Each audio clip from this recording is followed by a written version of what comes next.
চালক ও তাদের পরিবারের মুখে হাসি ফিরিয়ে আনতে পারে। আমরা দৃঢ়ভাবে বিশ্বাস করি আপনার আন্তরিক হস্তক্ষেপ আমাদের এই দুর্ভোগের অবসান ঘটবে এবং আমরা সৎভাবে জীবিকা নির্বাহের সুযোগ পাব। উপস্থিত হয়েছেন সংহতি প্রকাশ করেছেন কথা বলবেন সম্মানিত সাতক্ষীরা জেলা সাবেক আহ্বায়ক ইফতেখার সাহেব, সাবেক পিপি, জেলা বিএনপির আহ্বায়ক, জেলা পিপি শ্রমিকদের কাতারে এসে দাঁড়িয়েছেন। আমরা তাদের করতালির মাধ্যম দিয়ে আপনাদের মাঝে বক্তব্য রাখবো। সাতক্ষীরা জেলা আহ্বায়ক ডিস্টার্ব করছেন। ইফতেখার সাহেব। বিসমিল্লাহির রহমানির রহিম। প্রিয় সহকর্মীরা, আমার যতদূর মনে পড়ে আপনার এই দাবিদের সাথে, আপনাদের দাবির সাথে আমরা ইতিমধ্যে সহজে প্রকাশ করেছি এবং আপনাদের এই দাবিকে সাথে নিয়ে আমি আমাদের মাননীয় জেলা প্রশাসক বরাবর একটা স্মারকলিপি আমরা প্রদান করেছিলাম।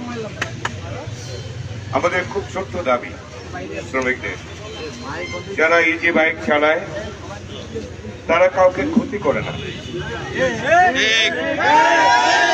আমাদের আজকে ইজি বাইকের সমস্ত চালকরা শহরের পরিবেশকে শান্ত রাখার জন্য তারা বদ্ধপরিকর। মাননীয় জেলা প্রশাসক আপনার কাছে তারা অঙ্গীকার করেছেন যে শহরের মধ্যে তারা ইজি বাইক চালাবে না। বিশেষ করে খুলনা মোড় থেকে অথবা আমতলা মোড় থেকে পাটকেলঘাটা পর্যন্ত তারা ইজি বাইক চালাবে এবং অন্যান্য রুটে আপনি যেমনি ভাবে নির্ধারণ করে দেন সেই নির্ধারিত সেই ব্যবস্থা তারা গ্রহণ করতে প্রস্তুত আছে। আমাদের কথা হলো কোনো ব্যক্তি বা ব্যক্তির প্রভাবে আজকে যেন এই ইজি বাইকের মালিক এবং শ্রমিকরা ক্ষতিগ্রস্ত না হয়,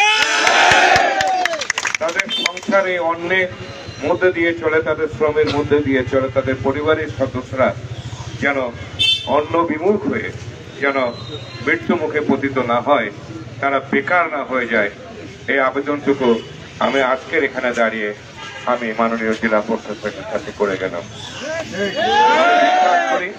এ দাবি সঙ্গত, এটা অধিকার, এ অধিকার প্রতিষ্ঠিত হোক এবং এ অধিকার প্রতিষ্ঠিত করবার জন্য আমার বিশ্বাস, আমাদের বিশ্বাস মাননীয় জেলা প্রশাসক করবেন, সবকিছু করবেন।